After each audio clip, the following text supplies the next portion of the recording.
It is now my privilege to introduce Dr. Ajay V Kaduskar, sir. Sir, an experienced physician and diabetologist known for his work in diabetic education and patient care.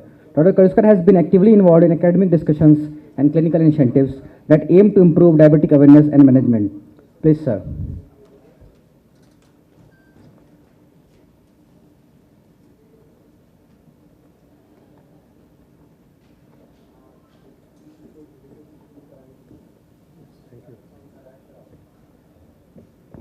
So good afternoon everyone. It's always a pleasure to be in this holy city of Varanasi, and thank you Ashutosh sir, Pallavi madam for having me here. As you can see, I'm going to talk on a topic. Since the morning I've been hearing to lectures. We have had very fantastic lectures on the basic science of cardio-kidney metabolic syndrome. And if you have been following up the Cardiagon group, you will find that the Varanasi declaration which was there on the group talks of implementation of the basic sciences in our day-to-day clinical practice and having practical applications of our whatever knowledge we acquire in our setups, and not just of may it not be or remain just in the academic realm. So I'm going to talk of a topic which we all know of, which we all are aware of, but many a times we fail to address for various reasons. What happens nowadays is that anything which has a pharmacotherapy takes precedence over issues which are more related to, say, lifestyle, exercise. And I know I am talking in the postprandial session, so talking on a topic which is more related with diet and exercise would be an understatement. Nevertheless, sarcopenia is a thing which exists, which we are all aware of, and which has a bearing on the outcomes of the CKM syndrome, hence the need to address the elephant in the room. With this is the agenda. First, I'll talk a bit about the epidemiology and pathophysiology and understand the prevalence and the interconnection between diabetes, sarcopenia and other metabolic conditions. How to evaluate in our day-to-day clinical practice, what should be our management strategies, and what should be the way forward. We are all aware that that the incidence of diabetes, the incidence of pre-diabetes, obesity, abdominal obesity is very high in our country. No need of restating those same points which we are all aware of. What is not talked of is that the prevalence of sarcopenia, it's around 17 to 28% in patients with diabetes who are over 65 years of age. Higher rates are seen in rural versus urban areas, maybe due to nutritional factors. Are there studies for this? Yes, there is a global study meta-analysis which reported the prevalence to be around 10 to 16%, and then there was an Asian meta-analysis which talked about the prevalence anywhere between 16.5, and a cross-sectional study in India in 2024 reported a prevalence to the tune of 28% in the age group of 35 to 70, which includes young patients as well, not just the elderly. It's not just a disease of the elderly in our country. This is the point that I want to make. You have the European working group on this. You have the Asian working group on sarcopenia. And let's understand the definition of this so that we understand it better. It is the meaning of the word sarcopenia is loss of flesh. It's a Greek term, and it's characterized by a progressive. The term progressive is important because it's a progressive condition. It's a generalized loss of skeletal muscle mass as well as function. It's not just the loss of muscle mass, it's the loss of muscle function as well, and has got a risk of adverse outcomes on like physical disability, poor quality of life, and can even lead to death. That's the reason that it needs to be tackled as we tackle the other chronic conditions as well. Moving on to the pathophysiology part of it. Insulin resistance, chronic inflammation and mitochondrial dysfunction are the three pathophysiological connections between diabetes and muscle health.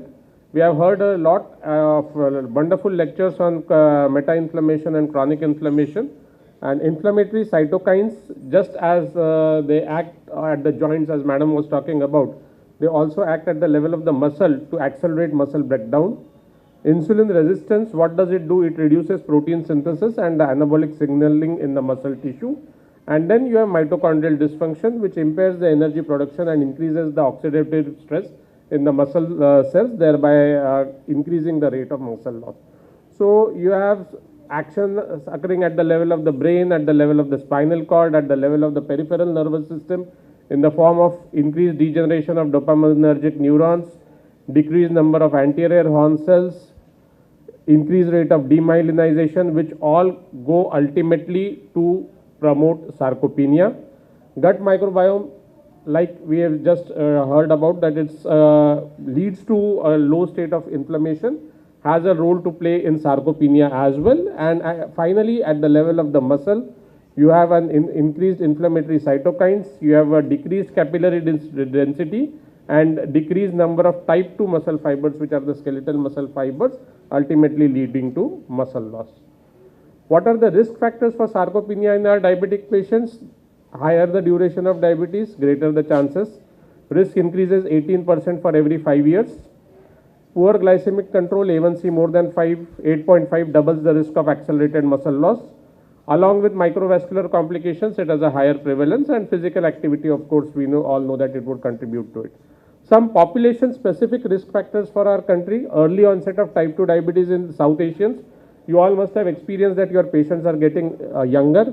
A higher visceral fat to muscle ratio, lower baseline muscle mass, a protein deficient diet all further contribute to it. And then it's a vicious cycle with insulin resistance, muscle loss, worsening hyperglycemia and inflammation, each contributing to the further perpetuation of not just diabetes, but the perpetuation of sarcopenia as well. And if you add aging onto it, again it becomes a triple whammy. With each aging, increasing the chances of sarcopenia, increasing the chances of beta cell loss.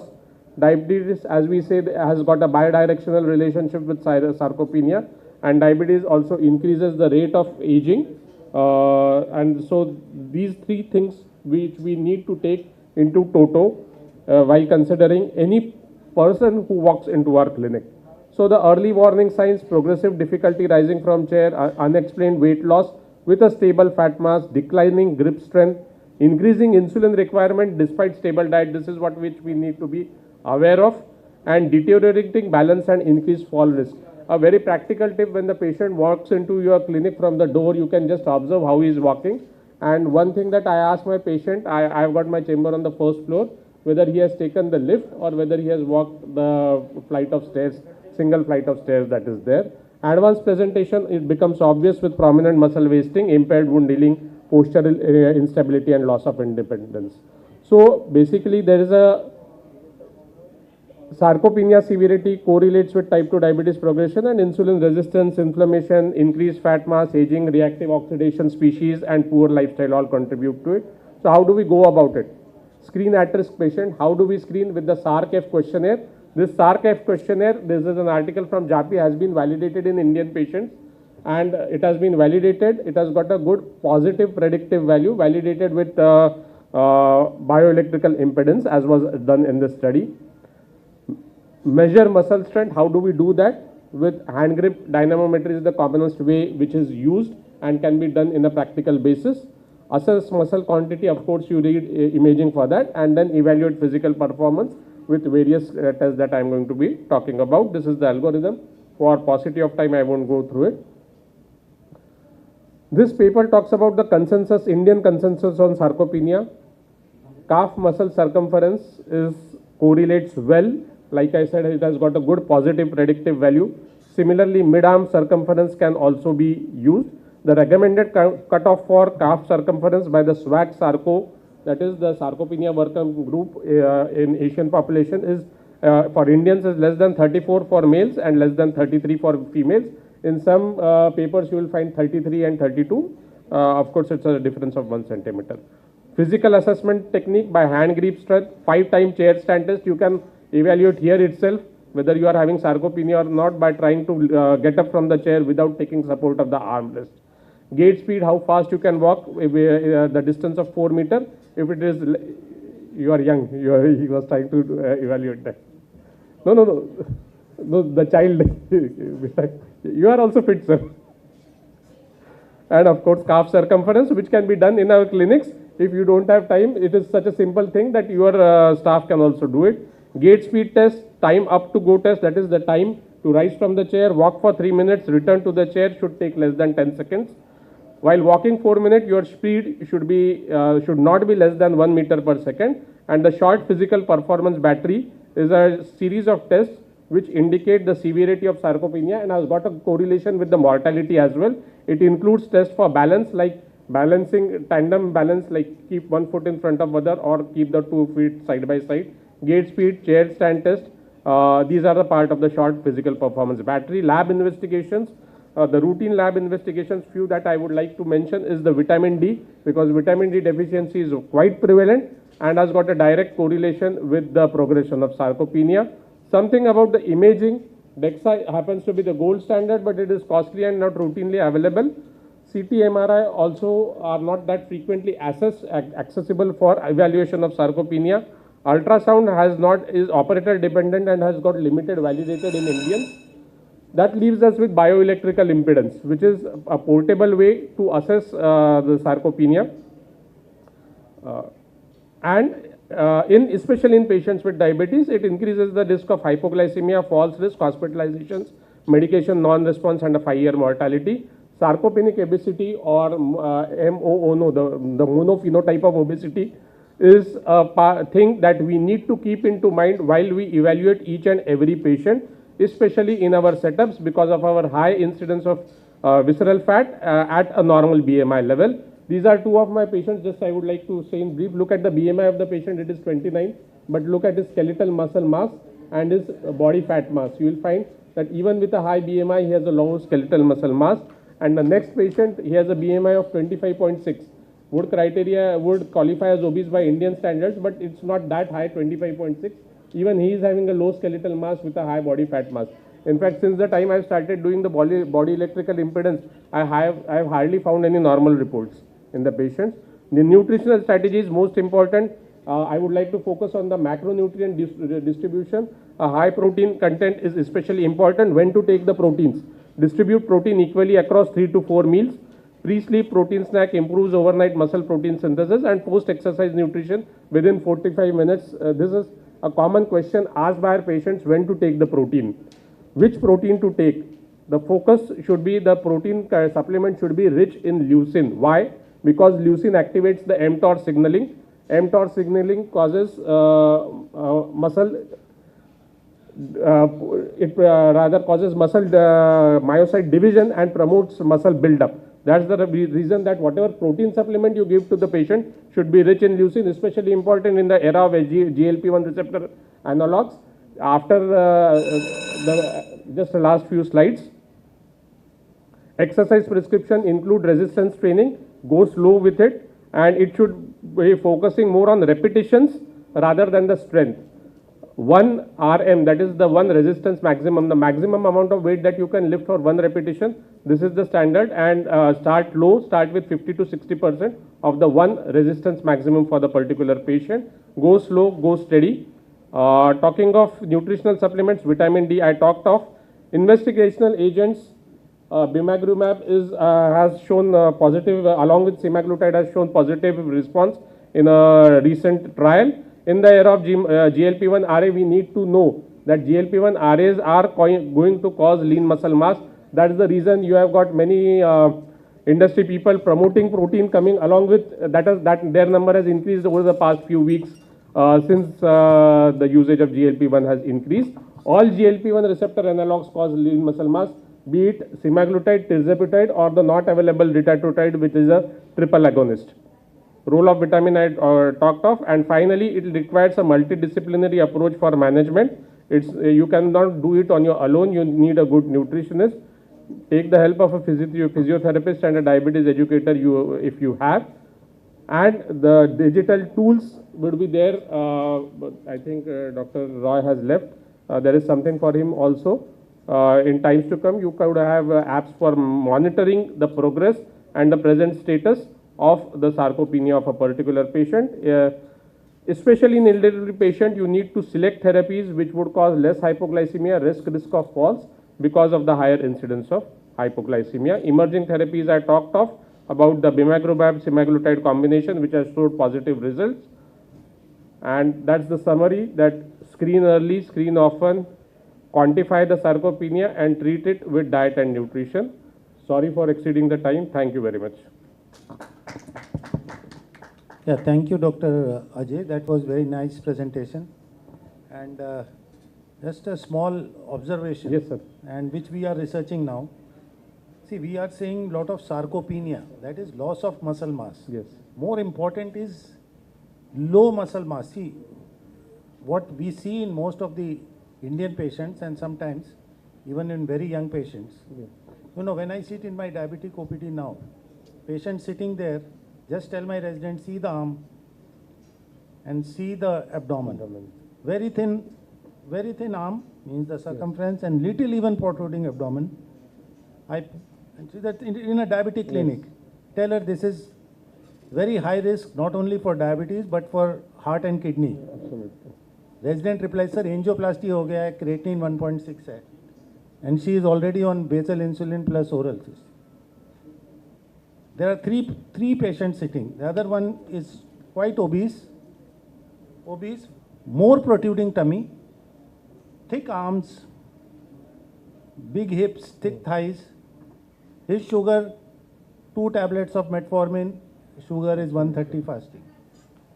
3 times the size. So what we are seeing now, it is not what we were concentrating earlier was sarcopenia, which happens with middle age and late age, losing muscle and frailty and falls and this. What we are observing is that the thin fat Indian starts from the womb. He is not sarcopenic in that way, he is low muscle mass. He is not lost, he has never made it. And this phenotype, if he gets a little protruding tummy, that means a visceral obesity, this guy is not only high risk for diabetes, again goes high risk for complications. Absolutely, sir. And it is so much consistent that anybody you see who's with a thin arm, if he has an abdomen which is going inside, he may be little saved. But if he has a little protuberant abdomen and this, even in 21-year-old, you can predict he will be diabetic. And if he is 30-35, you know he is diabetic and high risk for heart. So now we are doing a project trying to compare. We have not seen the calf. It's difficult to see. Yes. They come with trousers. So what we are seeing is arm to this waist, calf to waist, height to this. So about 8 to, one of our MD students, we are giving this project, 8 to 10 parameters, each to each, in which we will keep calf to this. And what I find in my clinical practice, a thin arm circumference with a little protruding abdomen is the highest risk for this. So this is low skeletal mass from the beginning. Sarcopenia though is losing the muscle mass, it's another problem. But in Indians we are seeing this phenotype of thin fat Indian. Absolutely, sir. I am seeing that. I do agree with you, sir. Just to share with you, like my wife, she's an adolescent pediatrician. She sees patients between 12 to 18 age group. And even in that age group, when we do the bioelectrical impedance or we just measure it, we find that the muscle mass in our patients is low, like you rightly said. And muscle mass is will become the gold standard, I think. I still feel it is not typically the fat. It is the ratio of the muscle to the fat. It is not typically the fat, because you see very obese, fatty people, not that much diabetic, but thin muscle. So muscle is becoming the determinant for absolutely, sir. For like diabetes. The skeletal muscle index, as they label it, is got a very important. Yeah. Yes, sir. I think what you described is what we read about the obesity related to small for dead child or low birth weight child.